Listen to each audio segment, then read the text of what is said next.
So, if you frequent the Wild Rift subreddit a lot, like I do, for instance, you will know that it is a relatively cool place to kind of consume a little bit of daily Wild Rift content. The majority of the content that gets submitted there are small clip-like videos, either from funny games, pentakill moments, or just moments that people want other people to see. And of course on Reddit, you'll upvote and downvote depending on whether you think that content is worth watching or reading. So for instance, the most upvoted post today is a post about a team that played five tanks in one individual game. They had a lot of fun with it. They basically just went in becoming unkillable. Just shows you some of the fun things that you can do in the game, you know, with friends. And that's the kind of content that's nice to see on the subreddit. However, when text posts get submitted, more often than not, it is a complaining text post, either about the state of the ranked system, matchmaking, generally complaints that come through. And that's not unusual for a subreddit. That happens quite a lot.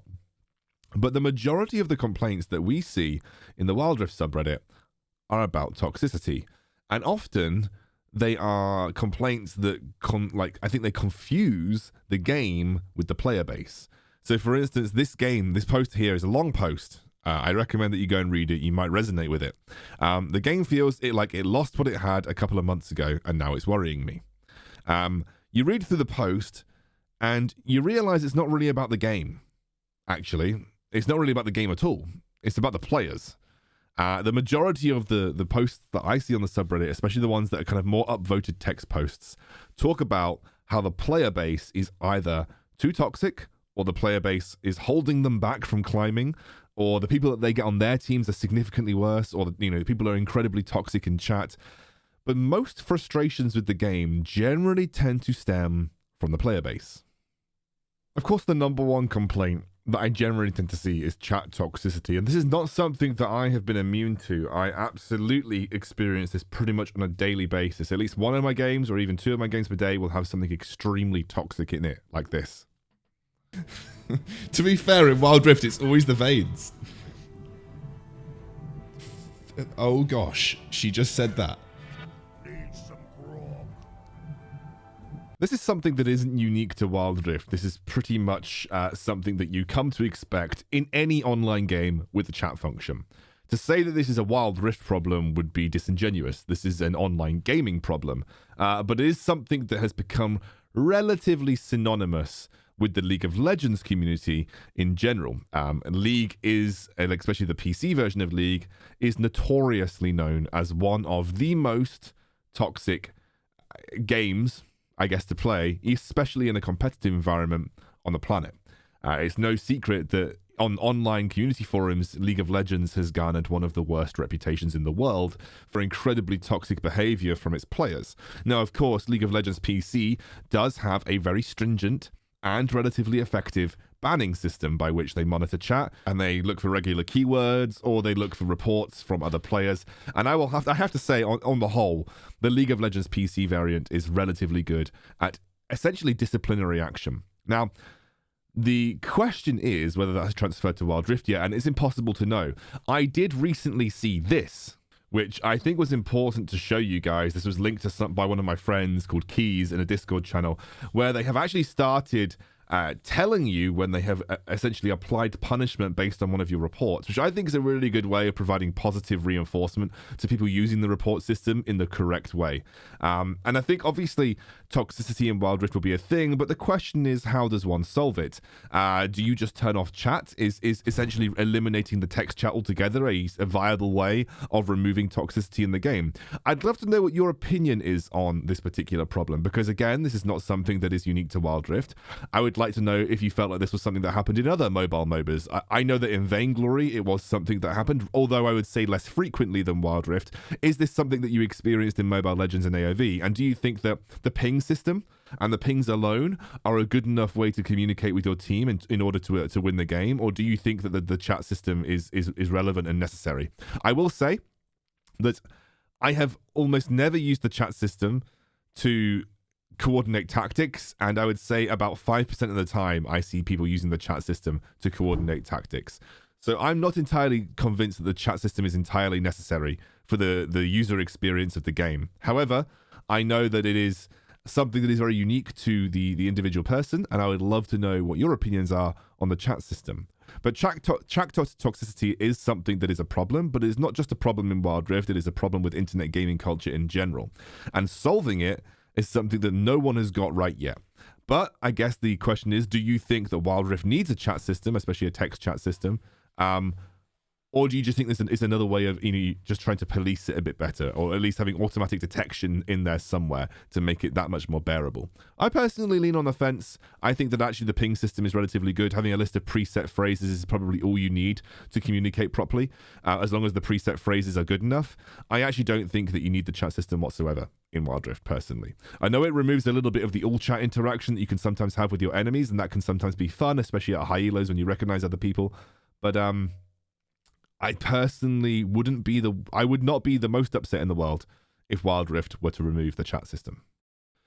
Okay, this is a more sensitive topic because it is something that is a very difficult thing to solve, and it has been a very difficult thing to solve across both the League PC and other mobile MOBAs and even mobile games in general that I have played that operate in a team environment. This is Hell's Devil's most recent video. He did give me permission to use this as background footage, and I would recommend, if you want a really good video, A, on how to play Ziggs, but B, also teaching you to never give up in the face of what seems like absolutely ridiculous adversity. I would thoroughly recommend that you go and check out Hells' new video. It's a really good watch. Hells is a really entertaining YouTuber that knows a lot about Wild Rift, and especially the champions that he's incredibly good at. So I would definitely recommend that you go and watch this video. I watched it this morning, absolutely loved it. But it does highlight a more unattractive area of Wild Rift and the community, which is the fact that trolling exists, and trolling exists in a lot of forms. It involves people inting who are just running it down mid. It involves people who are soft trolling, who are just not playing well on purpose. It involves people who are AFKing in base at the very first game. And this provides a massive problem, and it's not just a problem for Wild Rift. This is a problem that I think PC League has, but I think a lot of MOBAs in general also have as well. A lot of team games have in general. It's very difficult to prove trolling for numerous reasons. How does one have an automated system that essentially separates someone who is either going AFK from a phone call, or their phone runs out of battery just through the limitations of the platform they're playing on, or someone who's just having a bad game? How does it separate that out from someone who is genuinely going AFK, especially if they don't talk in chat? How does that separate someone who's genuinely going AFK, or just genuinely having a bad game, or someone who's intentionally doing it for malicious purposes? And not only that, Wild Rift players, and I'm guilty of this as well, will abuse the report system. When someone has a bad game on their team, suddenly they're trolling, and that goes into the report system as a logged troll, even if that person wasn't trolling at all. They were just having a bad game. And we all have bad games. Everybody has a bad game. It happens to all of us. No one plays perfectly 100% of the time. And I think a lot of us are guilty of using that report system in a improper way, which confuses the system into making it difficult to differentiate between someone who's actually trolling and someone who's just, having a rough time of it in a single game of Wild Rift. And that's where, oh my God, look at the damage that Ziggs bomb does. I had to stop here, by the way, because I knew what was coming. That was absolutely disgusting. Anyway, back to this is why you need to go watch that video. Back to the topic at hand. So the thing that the Wild Rift has a problem with, and I think a lot of mobile and online games have a problem with, is that you will never have an automatic system that can 100% with 100% accuracy detect a troll over someone who is either just going AFK because their phone died, or having a bad game and they're dying a lot. Like, Honestly, it is impossible to have a system that does that automatically. Unless that person's a frequent offender and is using the chat at the same time, it is almost impossible for an automatic system to do that. And because the report systems are often abused and not used for their proper function, then Riot can't rely on their manual reporting system to get a correct picture of what a trolling account actually looks like compared to someone who's just playing badly.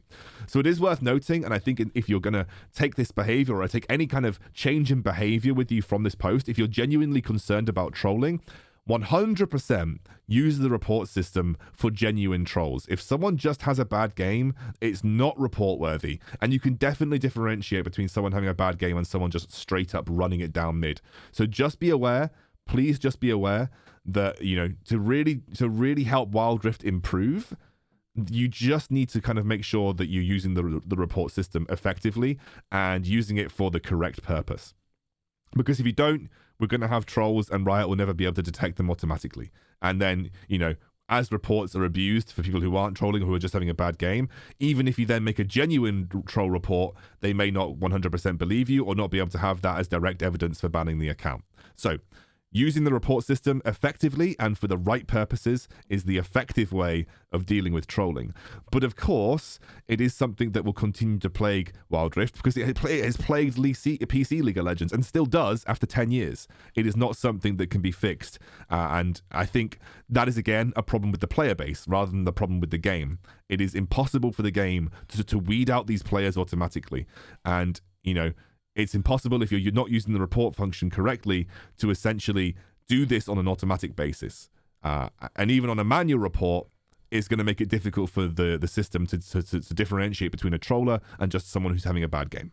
The next issue is more complex. Pro Guides also talked about it on their channel. It is something that is plaguing the high elos in Asia and Europe.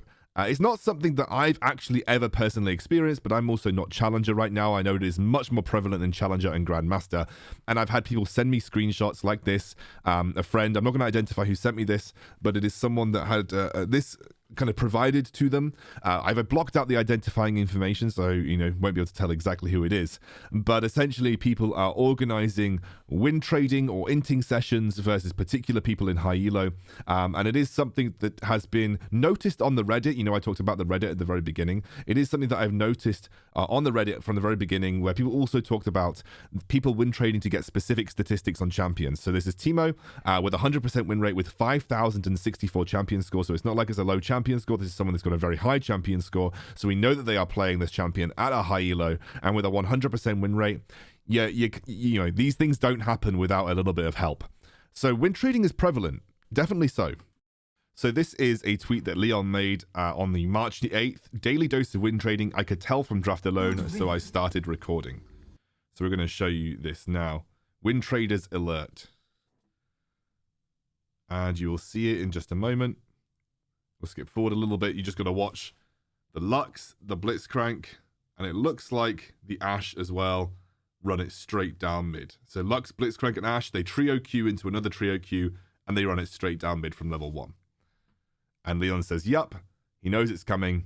And again, this is a very, very difficult thing to deal with right now. Although this is one of the things that feels a little more blatant and with evidence feels like it should get punished more easily.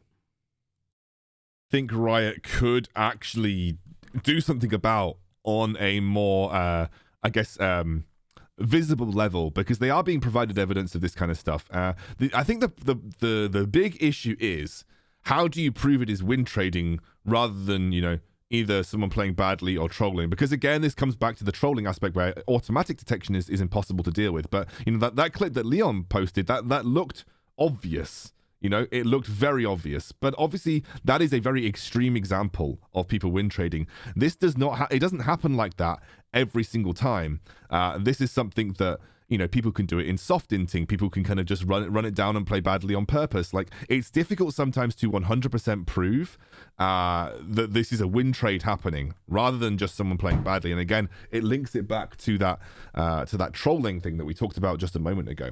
But this is something that I think needs to be addressed. If there is one thing that I think needs to be addressed, because it can be addressed, I think, a little bit more visibly and a little bit more reliably than some of the other issues, this is something that I think should get addressed. Just for the pure fact that win trading completely ruins the high elo experience of a lot of players in this game.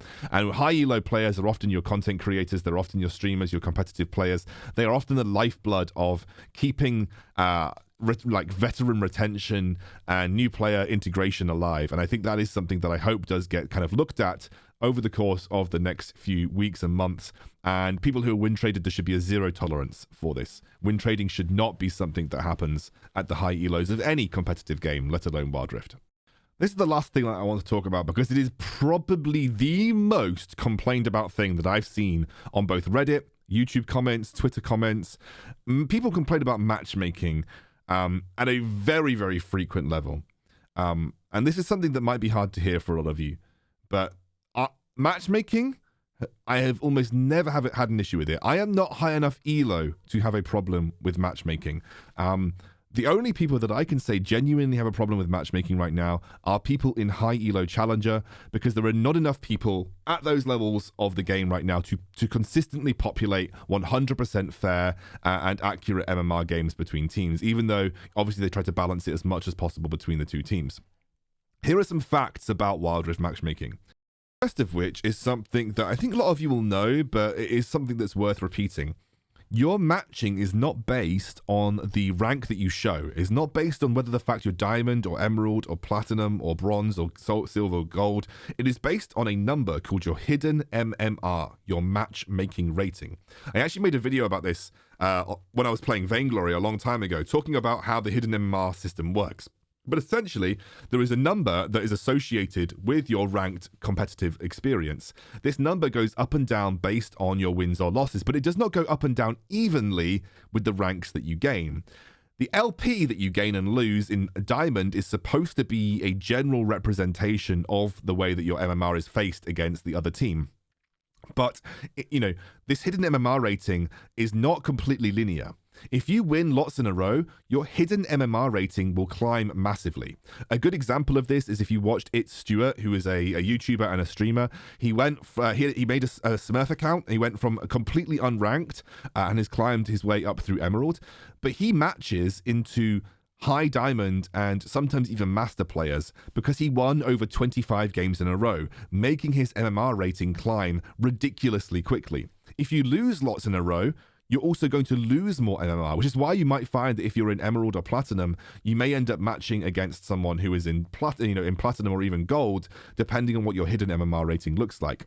And often if you find that you're in Emerald and you get someone who's Platinum on your team, they may have just won a load of games in a row, and the game thinks that they're on a hot streak and they are playing at a level that is similar to that of an Emerald player, for instance. So your hidden MMR rating is the actual number that decides who you match against, not the border that you have on your screen.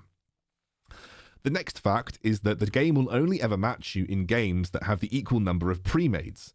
So, for instance, if you have a duo game or a duo queue in your game, the enemy is guaranteed to have a duo queue. If you have a trio queue in your game, the enemy is guaranteed to have a trio queue. They will always match duos into duos and trios into trios, and they will always match 5-mans into 5-mans. It's very, very rare, and I know there are some instances of this happening, but it is very rare to ever match into a team that does not have the same number of pre-mades on their team as you have on yours. The second thing to talk about with this as well is that matchmaking in general is relatively fair in terms of true skill.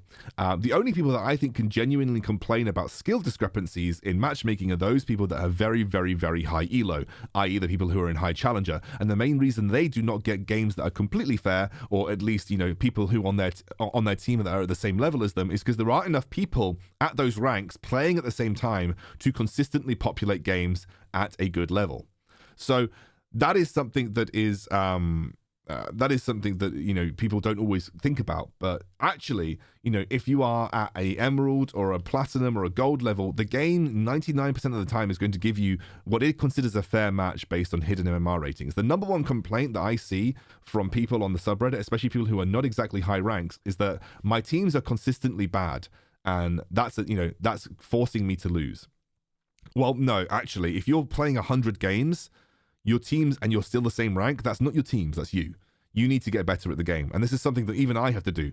I have played a lot of games at Diamond. I'm basically perma-stuck Diamond 1, Diamond 2 right now. I need to get better at the game to get to Master. It's not my teams holding me back, it's me. There's something that I'm doing wrong. Either I'm not playing the correct champions, I'm not playing consistently enough. Like, there is something that I need to do that's to get me better at the game, to get me to Master and Challenger. So that is something that you should always take away when you're thinking about matchmaking. It's 100% the case, especially at lower elos where there are more players at those levels, and so it can consistently populate you.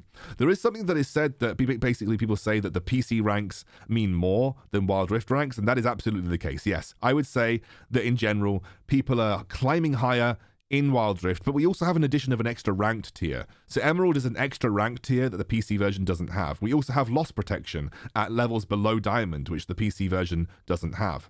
And we also have, these kind of like solid star gains, like you gain a little notch on the emerald or platinum border every time you look to go up a rank. And promo series only happen when you get to the final hurdle towards the next rank as well.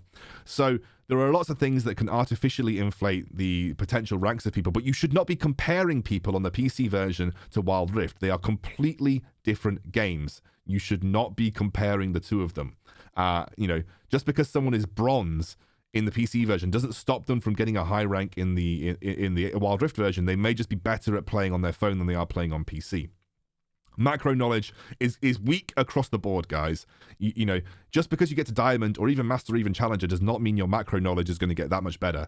I still see people at Master and Grandmaster level who still have no idea what they're doing when it comes to proper macro play. It is just something that is going to take time for people to understand. They'll need more content creation. The game has really only been out for 3 months. So you can't really complain too hard at people, I would say, for their macro knowledge. It takes time to build up that level of knowledge.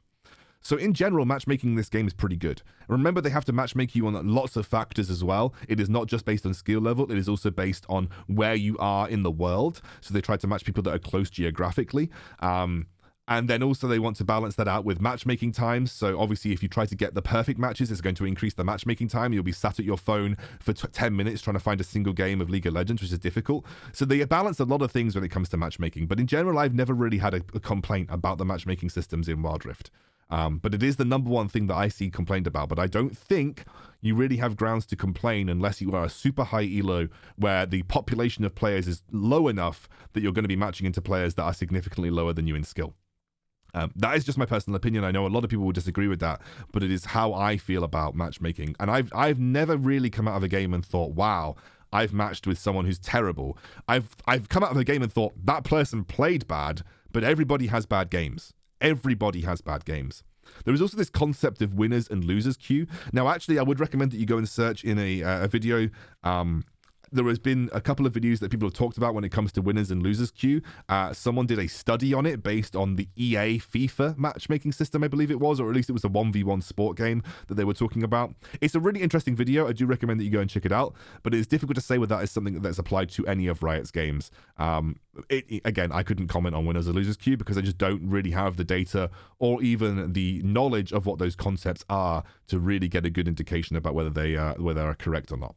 But this is my conversation. I want to know how you guys feel about toxicity. Is this something that you experience a lot of? Is it something? What do you think Riot can do to help combat it? More efficient banning, getting rid of chat.